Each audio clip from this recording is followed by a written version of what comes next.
Carrie Underwood est depuis longtemps une voix marquante de la musique country, captivant le public avec sa voix puissante et un catalogue impressionnant de tubes à succès.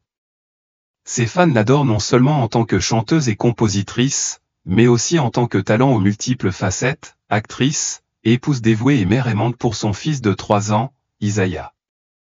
Sa prestation prévue lors de la deuxième investiture présidentielle de Donald Trump devait être un autre moment déterminant pour sa carrière, une occasion de mettre en valeur son talent remarquable dans un cadre grandiose et patriotique. Cependant, ce qui devait être un événement triomphal a rapidement pris une tournure inattendue, laissant les partisans et les critiques sous le choc.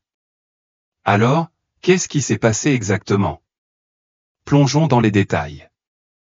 Et comme si cela ne suffisait pas, le poids lourd d'Hollywood Mel Gibson a eu quelques mots à dire sur la prestation de Carrie, ajoutant une autre couche au drame qui se déroulait. La liste des invités, pouvoir, politique et alliance improbable. L'investiture de Donald Trump en 2025 n'a été rien de moins qu'un spectacle, une fusion de traditions politiques, de technologies de pointe et un mélange frappant de personnalités de premier plan. L'événement a vu la participation de poids lourds politiques passés et présents, de magnats de la technologie, de dirigeants internationaux et même d'une nouvelle vague d'influenceurs Internet, soulignant à quel point les frontières entre politique et culture pop sont devenues floues. Contrairement à 2021, lorsque Trump a refusé d'assister à la prestation de serment de Joe Biden, cette fois, l'ancien président devenu président sortant a été accueilli en présence de ses prédécesseurs. Joe Biden, rejoint par la vice-présidente Kamala Harris et leurs conjoints respectifs, Jill Biden et Doug Emhoff, ont maintenu la tradition de longue date selon laquelle les candidats battus assistent à la passation pacifique du pouvoir, même si l'atmosphère entre eux était tout sauf festive. Les anciens présidents Barack Obama, George W. Bush et Bill Clinton ont également fait une apparition, mais ils ont fait l'impasse sur le déjeuner traditionnel qui suit l'investiture. Leurs épouses, Hillary Clinton et Laura Bush, étaient présentes, mais Michelle Obama a choisi de ne pas participer au déjeuner, préférant peut-être passer sa journée ailleurs plutôt que d'assister au retour de Trump à la Maison-Blanche. Dans la section VIP se trouvaient quelques-unes des personnalités les plus puissantes du monde des affaires de l'ère moderne, Elon Musk, Jeff Bezos et Mark Zuckerberg. Leur présence en dit long sur l'évolution de la dynamique d'influence à Washington. Elon Musk, un important donateur de Trump et désormais co-dirigeant d'une nouvelle initiative gouvernementale axée sur l'efficacité, s'était depuis longtemps aligné sur l'ancien président. Jeff Bezos, malgré des années de tension avec Trump en raison de sa propriété du Washington Post, a choisi d'y assister, ce qui témoigne d'une décision stratégique plutôt que d'un acte d'admiration. Quant à Mark Zuckerberg, après des années de controverses politiques, il semblait déterminé à renforcer ses liens avec l'administration Trump, en co-organisant même une réception de grande envergure en l'honneur de l'occasion. Au-delà de ces 3 titans de l'industrie, d'autres poids lourds de la Silicon Valley étaient également présents. Le PDG d'OpenAI, Sam Altman, Tim Cook d'Apple, Sundar Pichai de Google et Dara Khosrowshahi d'Uber étaient tous présents, ce qui reflète le rôle important que continue de jouer la technologie dans la gouvernance et la société. Bien qu'il soit rare que des chefs d'État étrangers assistent à une investiture présidentielle américaine, Trump n'a jamais été du genre à suivre les conventions. Cette fois, la scène mondiale était bien représentée, ce qui témoigne de l'impact international durable de sa présidence. Le président argentin Javier Milei a été aperçu en pleine conversation avec l'ancien président de la Chambre des représentants, Kevin McCarthy. La première ministre italienne Giorgia Meloni, une alliée véhémente de Trump, était attendue, selon son emploi du temps. Dans un geste diplomatique audacieux, Trump a invité le président chinois Xi Jinping, mais ce dernier a décliné l'invitation, envoyant à la place le vice-président Han Zheng comme son représentant. Des personnalités politiques européennes de droite ont également fait connaître leur présence. Des membres du Vlaams-Belang belge, du Rassemblement national français, de l'AfD allemande, du parti Vox espagnol et du britannique Nigel Farage se sont tous réunis à Washington, renforçant les liens de Trump avec les mouvements nationalistes outre-Atlantique. Mais si vous pensiez que la liste des invités se limitait aux politiciens et aux milliardaires, détrompez-vous. L'investiture de Trump a attiré un mélange surprenant d'influenceurs des médias sociaux et de personnalités d'Internet, reflétant la volonté de sa campagne de toucher des électeurs plus jeunes et non traditionnels. Les stars de YouTube et de la boxe Jake et Logan Paul ont mené la charge, assis en bonne place. Dans la section VIP était également présent l'humoriste et podcasteur Théo Von, la star de TikTok Bryce Hall et les célèbres Nelk Boys, qui ont tous joué un rôle dans l'amplification du message de Trump auprès de leur immense public en ligne. Tout au long de sa campagne, Trump a activement courtisé ce groupe démographique, en apparaissant dans leur podcast et en adoptant ce que certains ont surnommé le « vote des frères ». Parmi les autres invités notables, on comptait Caitlyn Jenner, le président de l'UFC Dana White et la commentatrice conservatrice Megyn Kelly. L'une des invitées les plus inattendues était la mannequin et activiste Amber Rose, dont les raisons de sa présence restaient un mystère, suscitant des spéculations sur les réseaux sociaux. Une bande-son remplie de stars et de rebondissements surprenants bien sûr, un événement de cette ampleur ne serait pas complet sans une programmation extravagante de performances musicales. La deuxième investiture de Trump visait à offrir une bande-son patriotique et festive, mêlant des hymnes américains classiques à des retours en arrière nostalgiques et à quelques actes inattendus. Du moins, c'était le plan sur papier. Au fil de la journée, cependant, tout ne s'est pas déroulé aussi bien que prévu. Et au centre de la controverse? Nul autre que Carrie Underwood elle-même. Restez à l'écoute pendant que nous décortiquons le drame entourant sa performance et ce que cela signifie pour l'icône de la musique country à l'avenir. Une programmation de stars aux rebondissements inattendus avec une liste d'invités qui a fait jaser le monde entier, le retour de Donald Trump à la Maison-Blanche était voué à être un spectacle. Après tout, il a bâti sa marque dans le monde du divertissement bien avant de se lancer en politique. Son comité d'investiture a veillé à ce que l'événement reflète ce sens du spectacle, en organisant une programmation musicale couvrant les générations et les genres, offrant quelque chose pour tout le monde. Des légendes de la country aux icônes des années 70, les performances étaient censées donner le ton, celui de la célébration, de l'unité et, bien sûr, de la juste dose d'imprévisibilité. Mesdames et messieurs, interprétant America the Beautiful, veuillez accueillir le cœur des forces armées et Carrie Underwood. Carrie Underwood sur le devant de la scène. La tête d'affiche de la programmation musicale n'était autre que Carrie Underwood, une chanteuse puissante dont la carrière a explosé après avoir remporté American Idol.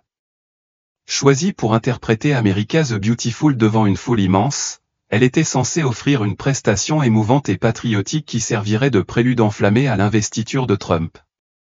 Connue pour son incroyable talent et sa capacité à offrir des performances chargées d'émotions, Carrie semblait être la personne idéale pour une occasion aussi importante. Dans les jours précédant l'événement, elle a clairement fait savoir que, pour elle, il s'agissait de musique, pas de politique. J'aime notre pays, et je suis honorée d'avoir été invitée à chanter lors de l'investiture et de faire partie de cet événement historique, a-t-elle déclaré, soulignant son engagement en faveur de l'unité par la chanson. Une programmation pleine de visages familiers bien sûr, aucun événement Trump ne serait complet sans la présence de Lee Greenwood, un incontournable des rassemblements conservateurs et des investitures présidentielles. Son tube de 1984 God Bless the USA avait longtemps été adopté comme hymne officieux par les partisans de Trump, et une fois de plus, Lee était là pour créer l'ambiance. Alors que Trump faisait son entrée remarquée, la voix familière de Greenwood résonnait, assurant que la foule était imprégnée de nostalgie patriotique. Pour une touche de haute culture, le comité a fait appel au chanteur d'opéra Christopher Macchio pour interpréter l'hymne national.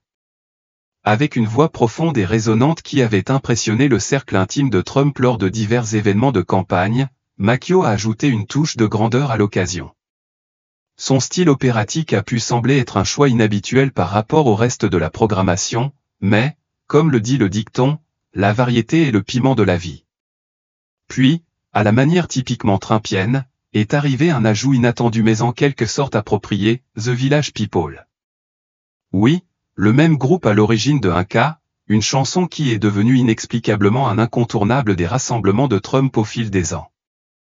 Malgré son statut de référence culturelle pour la communauté LGBTQ+, le groupe n'a pas hésité à se produire pour l'investiture de Trump, déclarant « La musique est pour tout le monde ». Bien qu'ils aient reconnu que tous leurs fans ne seraient pas ravis de leur participation, ils ont insisté sur le fait que leur objectif était simplement de rassembler les gens. Leur rôle dans l'événement n'était pas négligeable. Les Village People devaient se produire 2 fois, une fois lors d'un rassemblement de campagne la veille et une autre fois lors d'un des bals officiels d'investiture. Personne ne pouvait dire avec certitude s'il s'agissait d'une tentative de faire de l'investiture la plus dansante de l'histoire ou simplement d'un cas amusant d'ironie politique. Une ville en effervescence au-delà de la cérémonie officielle, Washington DC était en effervescence, alors que divers bals d'investiture et célébrations exclusives se déroulaient dans toute la ville. L'équipe de Trump avait organisé 3 bals d'investiture officiels, chacun avec son propre thème et sa propre programmation de divertissement. Entre-temps, des organisations indépendantes organisaient leurs propres rassemblements de haut niveau. Le groupe conservateur Turnin.us a organisé un somptueux bal, tandis que le monde des crypto-monnaies a fait connaître sa présence avec le Crypto Bowl parce que, bien sûr, il devait y en avoir un. Le mélange le plus éclectique d'invités se trouvait peut-être au Legacy of Freedom Bowl, qui présentait un mélange inattendu d'artistes, dont les rappeurs Waka Flocka et Fivio Foreign, des influenceurs des médias sociaux et d'anciens joueurs de la NFL. La diversité des participants n'a fait que souligner davantage la façon dont la marque politique de Trump avait évolué pour inclure une coalition de partisans plus large et moins conventionnelle. Pourtant, malgré tout le glamour, le spectacle et les performances à haute énergie, un acte s'est distingué des autres. Le moment que tout le monde attendait alors que la soirée atteignait son apogée, tous les regards se tournèrent vers Carrie Underwood. La scène était à elle et les attentes étaient très élevées. Ce devait être une interprétation parfaite et sincère d'America the Beautiful, un moment de pur patriotisme qui donnerait le ton de la soirée. Mais, ce n'est pas exactement comme ça que les choses se sont déroulées. Le moment a cappella inattendu, tout se déroulait bien pendant la 2e investiture de Donald Trump jusqu'à ce que ce ne soit plus le cas. Carrie Underwood, debout au centre de la scène, était prête à livrer sa prestation tant attendue. Mais dans un moment qu'aucun artiste en direct ne souhaite affronter, le désastre a frappé, la musique a échoué. C'était le scénario cauchemardesque ultime. Une seconde, tout était en place. La seconde d'après? Silence. Pas d'accompagnement orchestral. Pas de musique d'accompagnement. Juste Carrie, debout devant une mer de dignitaires, d'élites politiques et un public massif qui n'attendait rien de moins que la perfection. Un frisson de confusion a parcouru la foule. Y avait-il eu un problème technique? Un retard? Des murmures se sont répandus alors que les gens réalisaient que quelque chose n'allait pas. Mais les vrais professionnels ne paniquent pas. Et Carrie Underwood n'est rien d'autre qu'une professionnelle accomplie. Sans perdre le rythme, elle a pris une profonde inspiration, s'est stabilisée et s'est préparée à faire ce qu'elle fait le mieux, chanter. Entourée du chœur des forces armées et du Glee Club de l'Académie navale des États-Unis, elle a pris une décision rapide. S'il n'y avait pas de musique, elle continuerait simplement sans musique. Le public a retenu son souffle. Carrie a souri, a ajusté sa posture et transformé un pépin en moment. Elle a ajusté sa posture, a pris une profonde inspiration et a simplement dit « Vous connaissez les paroles, aidez-moi. Vous connaissez les paroles, aidez-moi. » C'était un geste brillant. Au contraire, cela n'a fait que rendre le moment plus puissant. Sans hésitation, les membres de l'Armed Force Chorus et du Naval Academy Glee Club ont sauté sur l'occasion, leurs harmonies remplissant le silence. Juste comme ça, la performance s'est transformée en quelque chose de brut et d'impromptu, un moment d'unité non scénarisé qu'aucune planification préalable n'aurait pu obtenir. Pendant les minutes qui ont suivi, Carrie a dominé la scène. Sa voix, claire et inébranlable, s'est envolée dans l'air vif de Washington dans une interprétation a cappella inattendue d'America the Beautiful. Au contraire, l'absence de bande-son l'a rendue encore plus poignante. Il n'y avait rien derrière quoi se cacher, juste sa voix, rejointe par le chœur, s'élevant dans un hommage sincère à la nation. C'était un test de professionnalisme, et Carrie l'a réussi haut la main. Là où certains artistes auraient pu hésiter, elle s'est adaptée. Là où d'autres auraient pu hésiter, elle a transformé une erreur en opportunité. Et la foule? Elle a adoré. Même l'ancien président Joe Biden et la vice-présidente Kamala Harris, assis à quelques mètres de là, semblaient visiblement émus. Pendant ce temps, Trump, debout devant, hochait la tête en signe d'approbation, applaudissant tandis que les notes finales résonnaient. À la fin de la chanson, les applaudissements étaient tonitruants. Ce n'était pas seulement de l'appréciation pour sa voix, c'était du respect pour son sang-froid. Quand elle est descendue de scène, elle a serré la main de Trump et du vice-président J.D. Vance, affichant un sourire entendu, elle avait pris ce qui aurait pu être un désastre et l'avait transformé en un moment décisif. Plus tard, lorsqu'on l'a interrogée sur l'incident, Carrie l'a balayé d'un rire. Des performances live, que peut-on faire, a-t-elle dit, reconnaissant que parfois les choses ne se passent pas comme prévu, mais que le spectacle doit continuer. Malgré ce contretemps inattendu, elle a considéré que c'était un honneur de se produire sur scène, quelles que soient les circonstances. La réaction d'Internet bien sûr, Internet s'en est donné à cœur joie. En quelques minutes, des clips de la performance sont devenus viraux. Les utilisateurs des réseaux sociaux ont inondé les timelines d'éloges pour la grâce de Carrie sous la pression, qualifiant ce moment de classique instantané. Des mèmes sont nés. Certains ont même transformé son « Aidez-moi ici » en cri de ralliement, célébrant sa capacité à gérer l'inattendu avec assurance.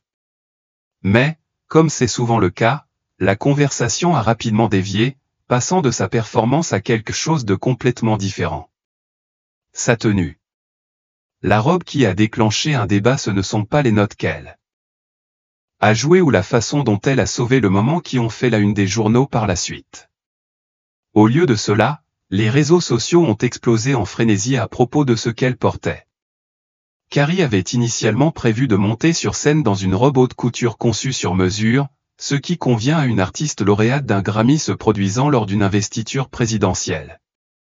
Mais, selon des sources proches du dossier, ces plans ont échoué lorsque personne, ni l'administration ni un créateur, n'a proposé de sponsoriser le look. Le temps pressant, elle a changé de cap, son choix final. Une robe midi élégante sans manches à col roulé de Hopito Mode, une marque italienne connue pour son élégance discrète. Le prix? Seulement $300, une fraction de ce que les stars portent généralement pour de tels moments de grande envergure. Elle l'a associé à des talons à bris dentés en cuir ivoire de Hinge, réduits à $272.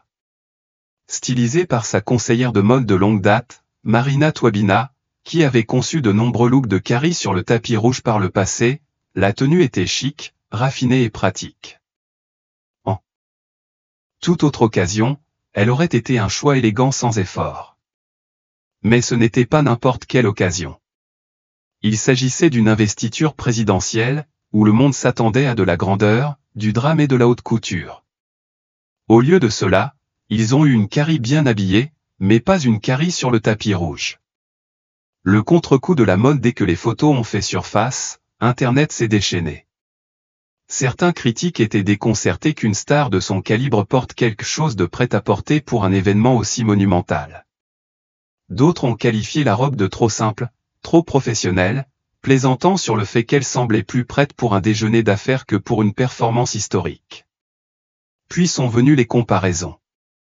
L'extravagante robe Schiaparelli de Lady Gaga lors de l'investiture de Biden, avec une broche en forme de colombe dorée, a été immédiatement citée. Tout comme le manteau bleu poudré Ralph Lauren de Melania Trump de 2017. À côté de ces looks emblématiques, la robe grise minimaliste de Carrie semblait presque oubliable.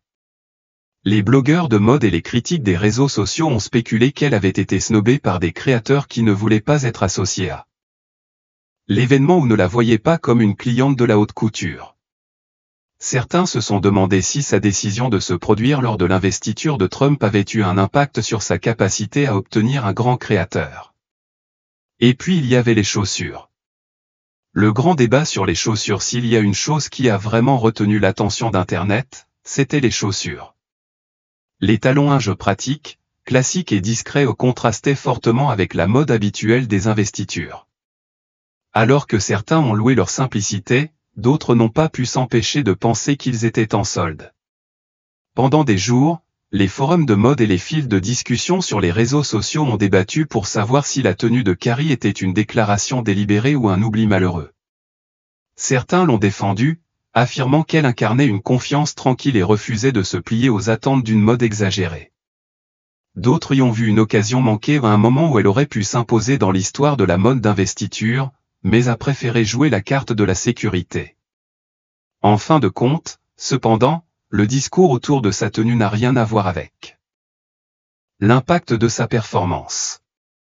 Carrie Underwood avait livré un moment que personne n'oublierait, qu'elle porte ou non une robe. Une vedette devenue, même les chaussures de Carrie Underwood sont devenues une sensation inattendue sur Internet pour toutes les mauvaises raisons.